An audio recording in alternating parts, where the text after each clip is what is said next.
to my channel. Marilah kita mulai pembelajaran hari ini dengan mengucapkan lafaz basmalah. Bismillahirrahmanirrahim. Nah, selamat pagi nak. Apa kabar? Bapak harap semuanya dalam keadaan sehat walafiat dan selalu dalam lindungan Allah Subhanahu wa taala.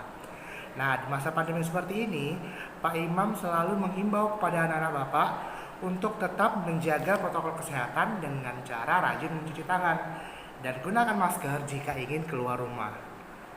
Nah, masih di edisi pembelajaran jarak jauh. Kali ini kita akan belajar matematika bersama di channel YouTube-nya Pak Imam. Namun sebelum itu, Pak Imam ingin mengingatkan kembali kepada anak-anak Bapak untuk tetap dukung terus channel YouTube-nya Pak Imam dengan cara klik tombol like, komen, dan subscribe. Jangan pernah ragu buat subscribe karena subscribe itu gratis.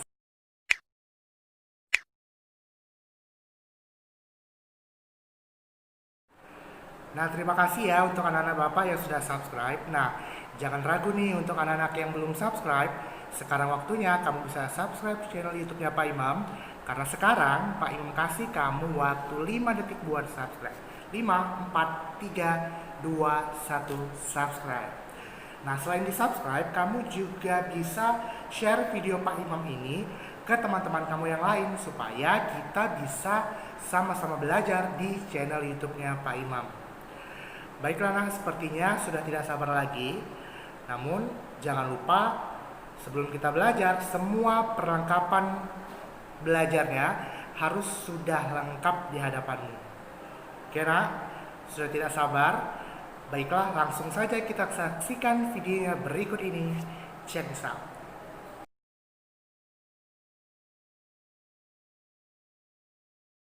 Baiklah, kembali lagi di channel YouTube-nya Pak Imam. Nah, hari ini adalah pertemuan kita yang terakhir di semester 1 ya.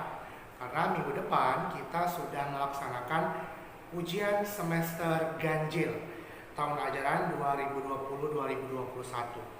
Nah, di materi kita yang terakhir kita masuk ke bab yang kedua, yaitu tentang perbandingan.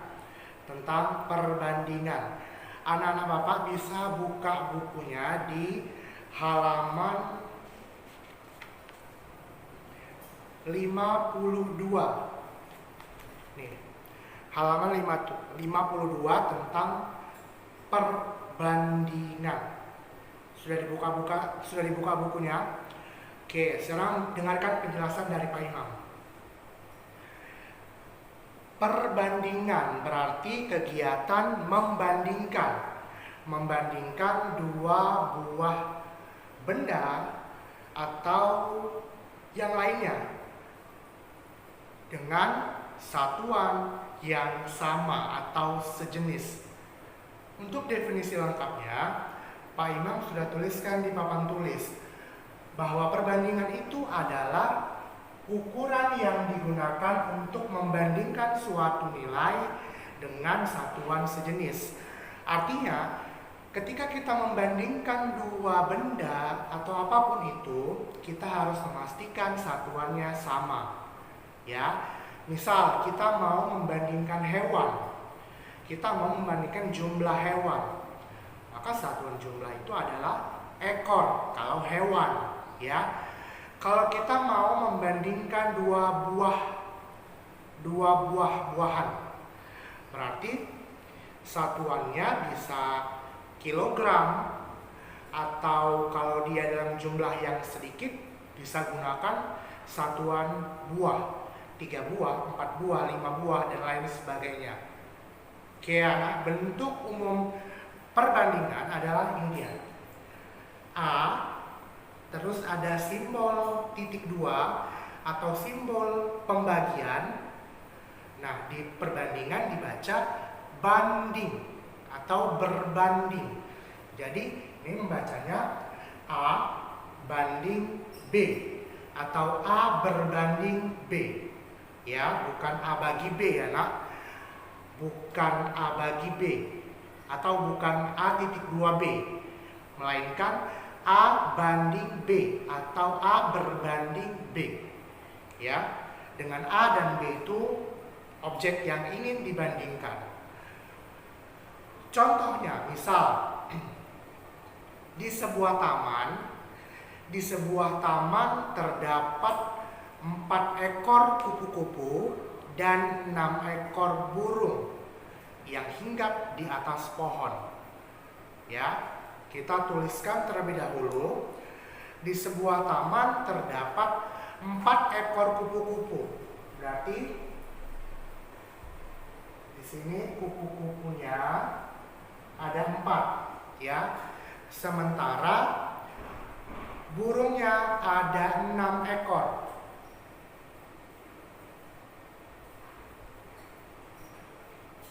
Oke, di sini untuk yang hewan kupu-kupu kita simbolkan dengan simbol K, K besar ya. Sedangkan burung kita simbolkan dengan B besar. Nah, sekarang pertanyaannya adalah berapakah perbandingan kupu-kupu dan burung? Berapakah perbandingan kupu-kupu dan burung? Oke, di pertanyaan yang barusan Pak Imam sebutkan, Pak Imam menyebutkan kupu-kupu di luar baru burung. Ya kan? Pak Imam menyebutkan kupu-kupu di luar baru burung. Ya, berapakah perbandingan kupu-kupu dan burung? Atau berapakah perbandingan kupu-kupu terhadap burung? Sama aja. Ya, Pak Imam menyebutkan hewan kupu-kupu di luar. Berarti yang kamu tuliskan adalah kupu-kupunya di luar. Kupu-kupu berbanding burung. Atau K banding B. Sama dengan K-nya berapa nak? Kupu-kupunya berapa ekor? Ada 4. Berarti 4 berbanding 6. Itu dia, ya. Nah, di pertanyaan kedua, Pak Imam buat pertanyaannya, berapakah perbandingan burung terhadap kupu-kupu? Berapakah perbandingan burung terhadap kupu-kupu? Nah, ini objeknya sama ya, masih kupu-kupu dan burung. Namun Pak Imam kali ini menyebutkan objek burung terlebih dahulu, lalu diikuti dengan kupu-kupu. Ya kan? Berapakah perbandingan burung dan kupu-kupu? Artinya burung di luar yang kamu tuliskan. Nah, anak Bapak sering kebalik di sini. Ya, karena di dalam pembagian, kita kembali lagi ke pembagian. Walaupun tadi di awal Pak Imam katakan bahwa titik 2 itu dibaca banding, bukan bagi. Namun di sini kita masih menggunakan konsep pembagian. Ya, artinya apa? Berlaku A bagi B. Walau dibaca A banding B, namun arti atau definisinya adalah A bagi B. Ya, nah, jadi kalau tadi Pak Imam bilang kupu-kupu di luar lalu burung, hasilnya itu 4 banding 6. Tapi kalau Pak Imam sebutkan burungnya di luar baru kupu-kupu, ini dia kita tuliskan. Burung berbanding kupu-kupu berarti 6 berbanding 4. Yuk, berbeda ya, 6 banding 4 dan 4 banding 6 itu berbeda. Ketika kita hasilkan pun dia akan berbeda. 6/4 tidak sama dengan 4/6. Oke. Pertanyaan ketiga. Sekarang pertanyaannya Pak Imam modifikasi menjadi berapakah perbandingan kupu-kupu terhadap hewan yang ada di taman? Berapakah perbandingan kupu-kupu terhadap hewan yang ada di taman? Yuk, tadi hewan yang ada di taman itu harus kita definisikan dulu. Ya, kenapa? Karena hewan di taman itu ada 2, kupu-kupu dan burung. Oke, Pak Imam ulang nih pertanyaannya. Berapakah perbandingan kupu-kupu terhadap hewan yang ada di taman? Berarti kupu-kupu berbanding hewan yang ada di taman, ada kupu-kupu dan ada burung. Berarti dia dijumlahkan. Kupu-kupu dan burungnya dijumlahkan, nah. Karena yang ditanya adalah hewan yang ada di taman, ada burung dan ada kupu-kupu. Berarti kupu-kupu tambah burung. Yuk, kupu-kupunya berapa? 4 berbanding kupu-kupu tambah burung, berarti 4 ditambah 6 10. 4:10. Itu dia. Ingat ya nak, penempatannya diingat, jangan terbalik-balik. Ketika Pak Imam sebutkan kupu-kupu di luar, berarti yang di depan itu kupu-kupu. Ketika Pak Imam menyebutkan burungnya yang di luar, berarti yang di depan itu burung. Ya, hati-hati. Selanjutnya, berapakah perbandingan burung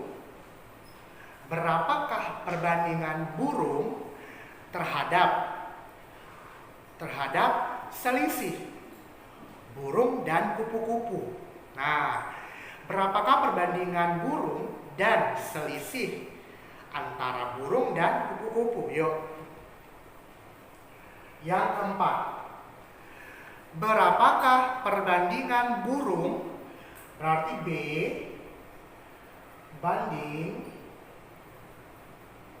ya, berapakah perbandingan burung dan atau terhadap selisih burung dan kupu-kupu? Selisih itu artinya apa nak? Pengurangan. Berarti kita gunakan operasi hitung pengurangan di sini. Apa yang dikurang? Selisih burung dan kupu-kupu. Berarti burung dikurang kupu-kupu. Berarti B dikurang K. Ya, berapa B-nya? Ada 6 berbanding B dikurang K. 6 dikurang 4, 2. Maka 6 berbanding 2.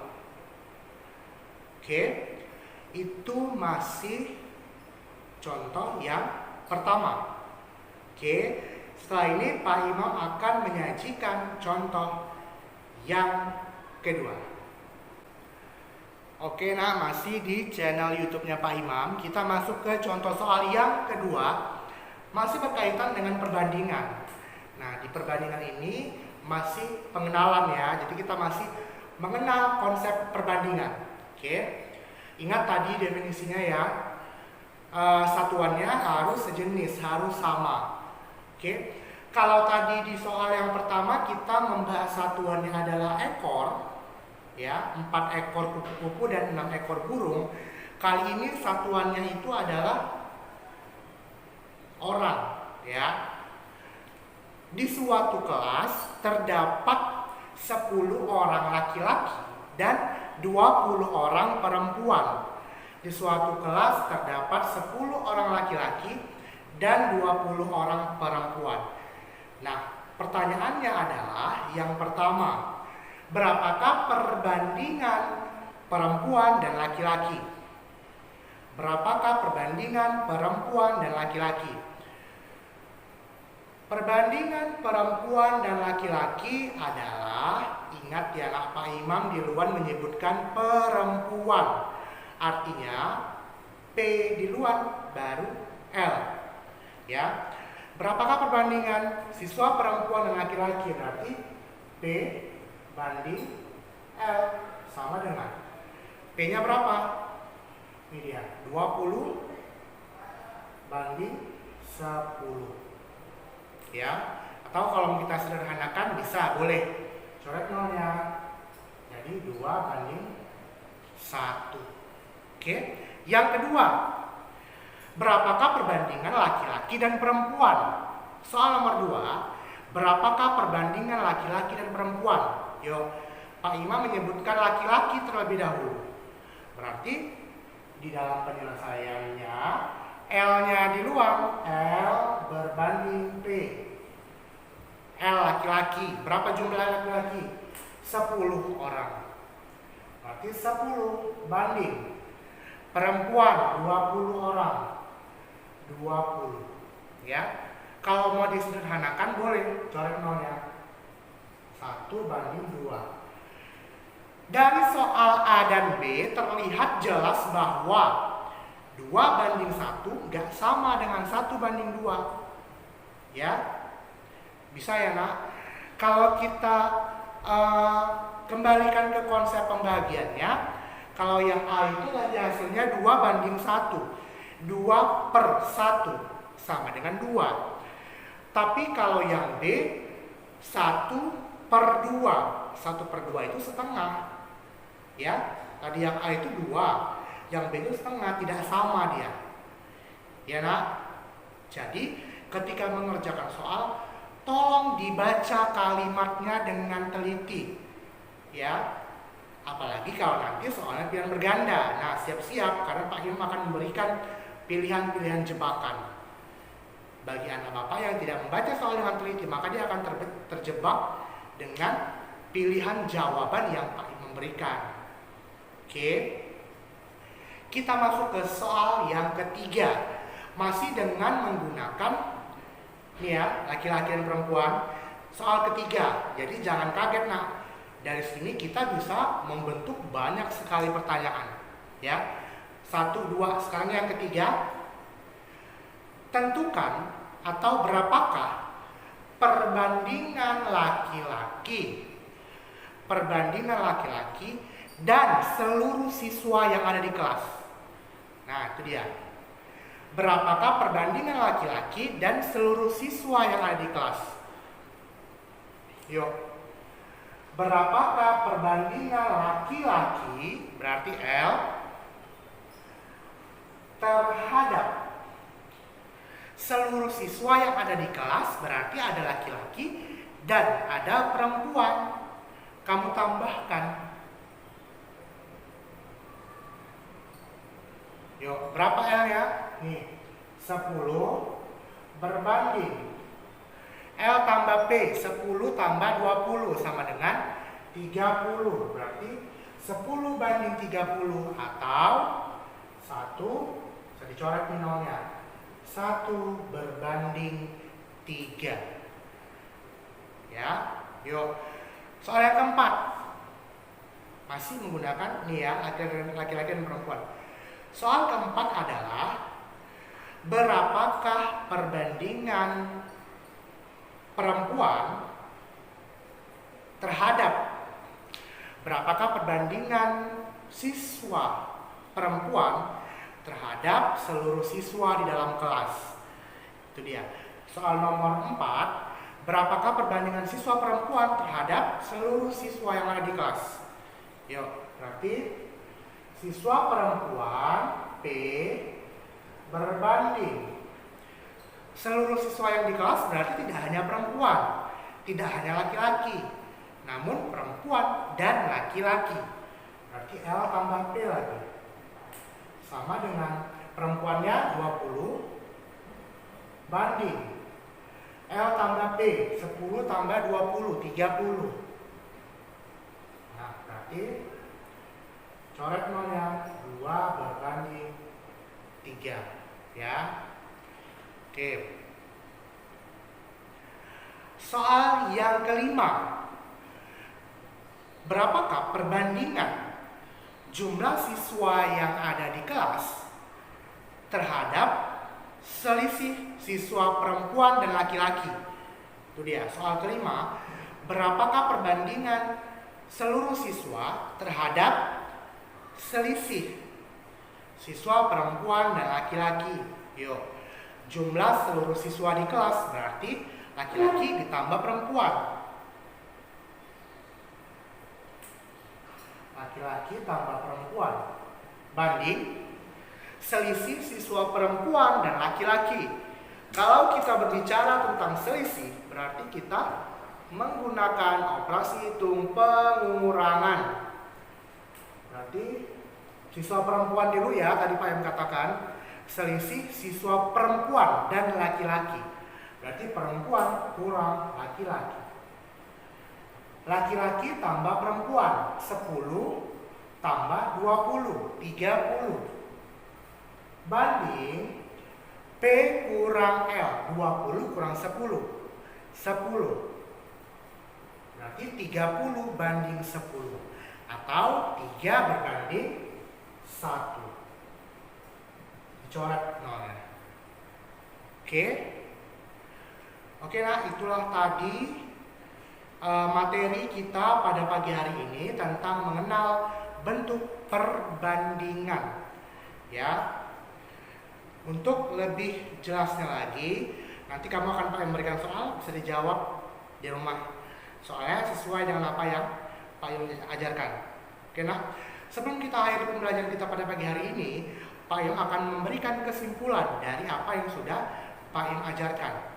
Kesimpulan yang pertama, bahwa perbandingan adalah ukuran membandingkan suatu nilai dengan nilai yang lain dengan satuan yang sama. Satuan yang sama. Oke, jadi kalau untuk yang nilai pertama tadi satuannya adalah ekor, maka satuan dari nilai yang kedua juga ekor. Kalau tadi orang dan orang, oke. Kalau buah misalnya, buah itu kalau dia jumlahnya sedikit, satuannya buah. Ya, 3 buah apel, 4 buah apel. Kalau satuannya dalam jumlah yang besar, bisa kilogram.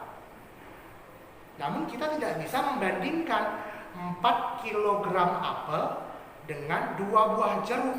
Ya, bisa ya nak, walaupun dia sama-sama buah-buahan, namun satuannya berbeda. Kita belum belajar, nanti akan kita pelajari. Satuannya berbeda. Si apel satuannya kilogram, sedangkan si jeruk satuannya buah. Nggak adil ya, karena itu dia. Yang satu satuannya kilogram, yang satu satuannya buah. Kalau kita mau membandingkan harus satuannya sama atau sejenis. Oke, itu yang pertama. Kesimpulan yang kedua, bentuk umum perbandingan adalah A banding B. Ingat, dalam materi ini titik 2 dibaca banding atau berbanding, bukan bagi. Walaupun konsep yang kita gunakan adalah konsep pembagian. Oke, nak, sampai sini paham ya? Oke, cukup sekian materi pembelajaran kita pada pagi hari ini tentang mengenal bentuk perbandingan. Oke, nah itulah tadi materi yang Pak Im sampaikan pada hari ini. Nah, Pak Im harap anak-anak Bapak bisa paham dengan apa yang Pak Im sampaikan. Nah, untuk anak-anak Bapak yang sudah dari awal tadi menuliskan berbagai macam pertanyaan untuk kamu tanyakan, sekarang waktunya kamu recap pertanyaan kamu lalu kamu tuliskan di kolom komentar. Nah, selain itu kamu juga bisa bertanya kepada Pak Imam via WhatsApp. Pasti akan Pak Imam balas. Oke nak, cukup sekian pembelajaran kita pada pagi hari ini. Kita akhiri dengan lafaz hamdalah. Alhamdulillahirabbil alamin. Wassalamualaikum warahmatullahi wabarakatuh. Thanks for watching and see you on the next video.